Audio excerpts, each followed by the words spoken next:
ఓం గం గణపతియే నమః. అందరికీ నమస్కారం అండి. ఈ సెప్టెంబర్ 7వ తారీఖున వినాయక చవితి వ్రతం చేసుకుంటాం కదా. ఆ వినాయక చవితి వ్రతంలోని మనం 21 పత్రాల విశిష్టత గురించి, వాటిని ఏ ఏ నామాలతో ఆ పత్రిని సమర్పించాలి అనేది వివరంగా తెలుసుకుందామండి.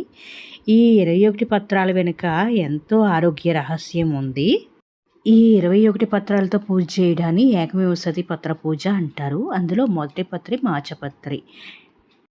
ఓం సుముఖాయ నమః మాచీపత్రం సమర్పయామి అంటూ వినాయకుడికి మాచీపత్రం సమర్పించాలండి. మాచీపత్రానికి ఆయుర్వేదంలో ఎంతో ప్రాముఖ్యత ఉంది. ఇది నీళ్ళల్లో కలిపి కంటికి చుట్టుకుంటే ఇది మనకి నేత్ర వ్యాధులు తగ్గుతాయి అన్నమాట. ఈ మాచీపత్రం కంటికే కాకుండా చర్మ వ్యాధులకు కూడా దివ్య ఔషధం అనమాట అండి. ఈ మాచీపత్రాన్ని నలిపి ఇది నీళ్ళలో కలిపి నీళ్ళలో గుడ్డ తడిపి ఆ గుడ్డను కంటి మీద పెట్టుకుంటే కంటి వ్యాధులు తగ్గుతాయి. ఇక రెండో పత్రము బృహదీ పత్రము. ఈ బృహదీ పత్రాన్ని వాకుడాకు అని కూడా అంటారు. ఇది పొదలలోని పల్లెటూరులోని విచ్చలవిడిగా పెరుగుతుందన్నమాట. ఓం గణాధిపాయ నమః బృహదీపత్రం సమర్పయామి అంటూ ఈ రెండో పత్రాన్ని వినాయకుడికి సమర్పించాలి. ఈ బృహదీపత్రము ఎక్కుళ్ళను తగ్గిస్తుంది, కఫ పిత్తవాయు దోషాలని తగ్గిస్తుంది. ఇది ఆయుర్వేదంలో పరమ దివ్య ఔషధం అనమాట అండి. ఇది శరీర నొప్పులను తగ్గిస్తుంది, ఎక్కిళ్ళను తగ్గిస్తుంది. ఇది గుండెకు మంచి ఔషధము, గుండె బరువు తగ్గుతుంది. ఇది ఆయుర్వేదంలో పరమ దివ్య ఔషధం అనమాట అండి. మూడో పత్రము బిల్వపత్రము. ఓం ఓం ఉమాపుత్రాయ నమః అంటూ మూడవదైన పత్రము బిల్వపత్రాన్ని వినాయకుడికి సమర్పించాలండి. ఈ బిల్వపత్రానికి కూడా ఆయుర్వేదంలో చాలా మంచి ప్రాముఖ్యత ఉందన్నమాట. బిల్వపత్రం మనందరికీ తెలిసినదే. ఇది శివ పూజలో చాలా విరివిగా వాడతారు. దీన్ని మారేడు అని కూడా అంటారనమాట. ఈ మారేడు చెట్టు నుంచి కాసిన ఫలం కూడా ఆయుర్వేదంలో మంచి దివ్య ఔషధం అన్నమాట. ఇక నాలుగవ పత్రము గరిక, దూర్వాయుగ్మము అంటారు గరిక. ఈ గరికని ఓం ఉమాపుత్రాయ నమః అంటూ వినాయకుడికి సమర్పించాలి. ఈ గరిక కూడా ఆయుర్వేదంలో మంచి వైద్యానికి ఉపయోగిస్తారన్నమాట. గరికెను పచ్చడిగా చేసి తింటే మూత్రవ్యాధులు నయమవుతాయి. ఇది మగవారికి దివ్య ఔషధము.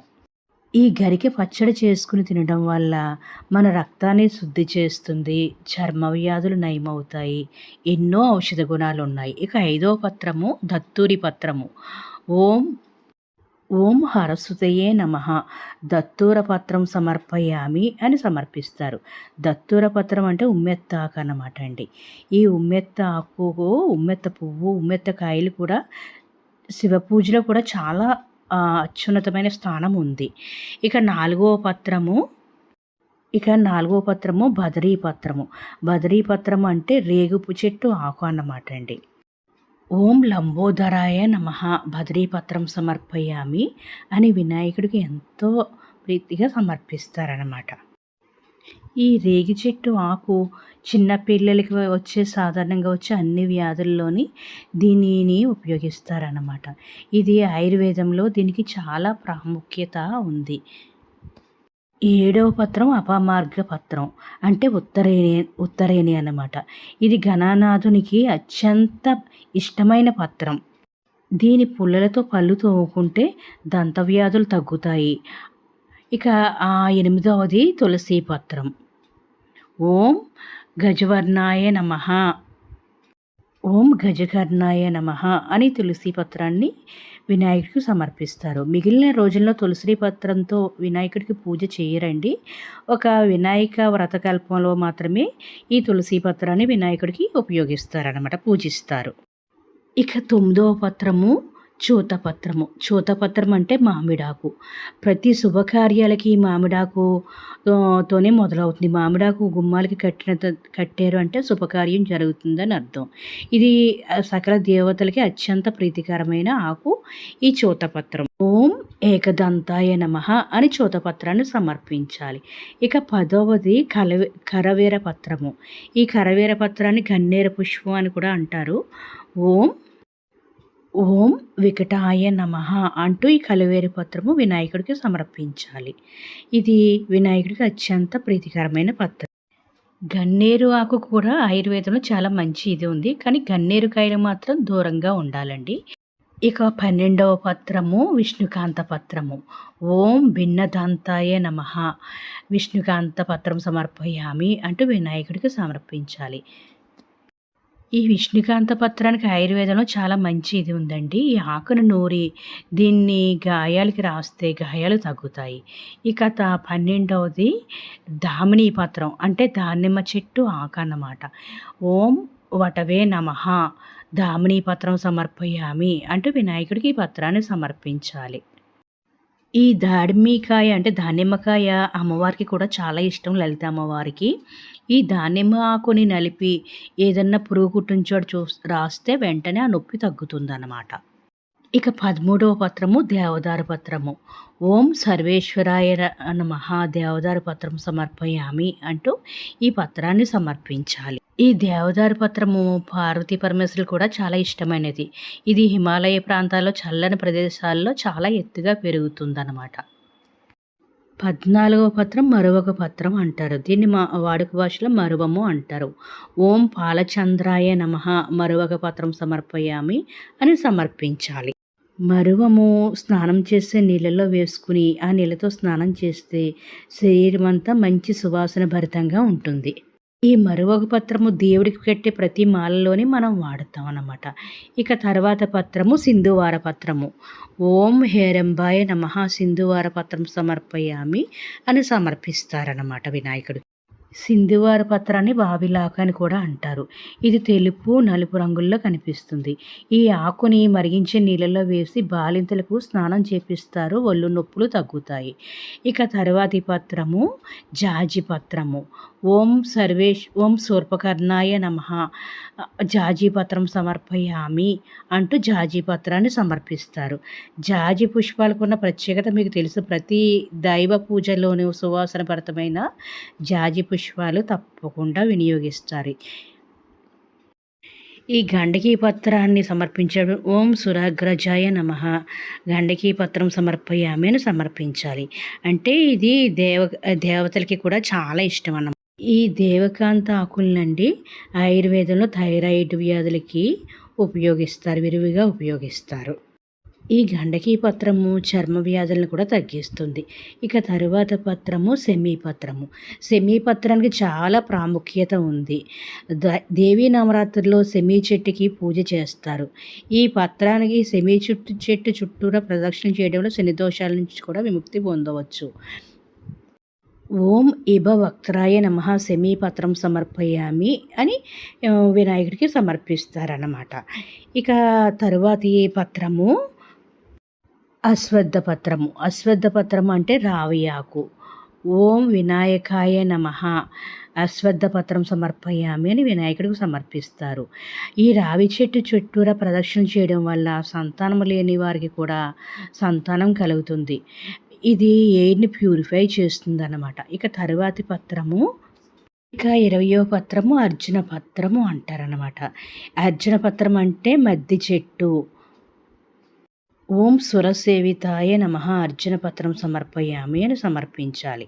ఈ తెల్ల మద్ది చెట్టుకి ఆయుర్వేదంలో మంచి పేరు. చెట్టు హృదయ సంబంధమైన వ్యాధులకి మంచి మందు అన్నమాట. ఇక ఆఖరి పత్రము అర్కపత్రము అంటే జిల్లేడు పత్రము. ఇది తెల్ల జిల్లేడు నీలం కలర్లోని కూడా దొరుకుతుంది. తెల్ల జిల్లేడు అంటే వినాయకుడికి విశేషమైన ప్రీతి. ఓం కపిలాయ నమః అర్కపత్రం సమర్పయామి అని సమర్పిస్తారు. ఈ 21 పత్రాలతో పూజ చేయడాన్ని ఏకవింశతి పత్ర పూజ అంటారనమాట. ఇది వినాయకుడికి చాలా ప్రీతికరమైంది. మనకి 21 రకాల పత్రాల్లోని 21 దొరకకపోయినా కనీసం 9 గానీ, 11 గానీ, 5 రకాలు గానీ దొరికినా చాలా మనం తృప్తిగా పూజ చేసుకోనవచ్చనమాట. ఈ ఆకులన్నీ పూజ చేసి 9 రోజులు నవరాత్రులు అయ్యే వరకు మన పూజా మందిరంలో ఈ ఆకులు ఉండడం వల్ల వీటి నుంచి వచ్చే ఔషధ గుణాలన్నీ మనం గాలి ద్వారా మనం పీల్చి మనకి మంచి ఆరోగ్యం చేకూరుతుందనమాట. అందుకనే ప్రతి పూజ వెనక ఒక సైంటిఫిక్ రీజన్ ఉందన్నమాట. ప్రతిదీ మన ఆరోగ్యానికి మంచిదైనది పూజల్లో వినియోగించేలా అప్పట్లో మహర్షులు మనకి ఈ పత్రాలని మనకి ఈ పూజలో విరివిగా వాడాలి అనేసి తెలిపారన్నమాట.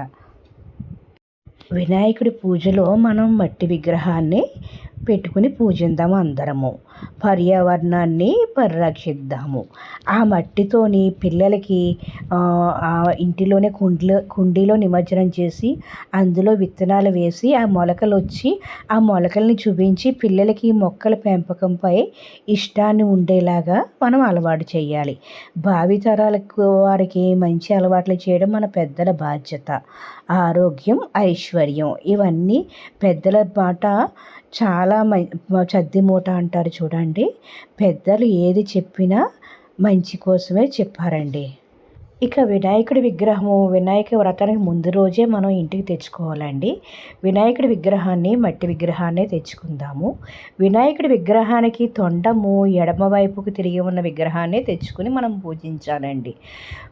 అదే గుడిల్లో అయితే వినాయకుడి విగ్రహానికి తొండము కుడివైపుకి తిరిగి ఉంటుంది. కుడివైపుకి తొండము తిరిగి ఉన్న విగ్రహాన్ని మనం ఇంటిలో పెట్టుకోకూడదు.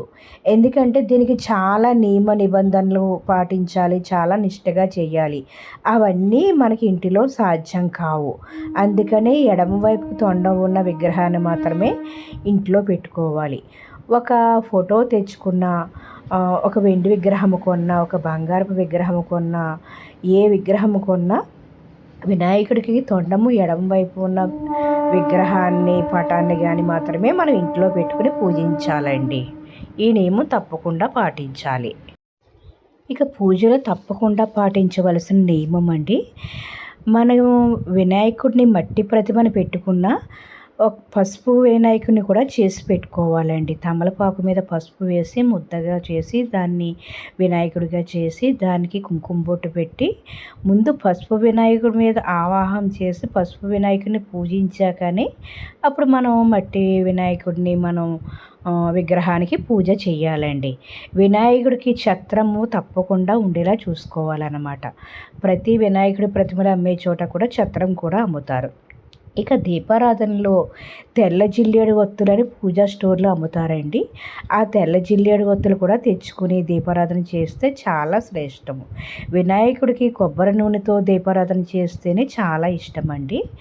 ఇక వినాయకుడికి మన అన్ని పత్రాలు దొరకకపోయినా ఒక్క గరిక దొరికితే ఆ గరికతో పూజ చేసిన అన్ని పత్రాలతో చేసిన పూజా ఫలితం వినాయకుడు మనకి ఇస్తారండి. విఘ్నాలన్నీ తొలగించే విఘ్నరాజుని మనం మనస్ఫూర్తిగా సంతోషంగా ఆనందంగా ఆయనకి ఇష్టమైన హరిద్రాన్నము, కుడుములు, ఇక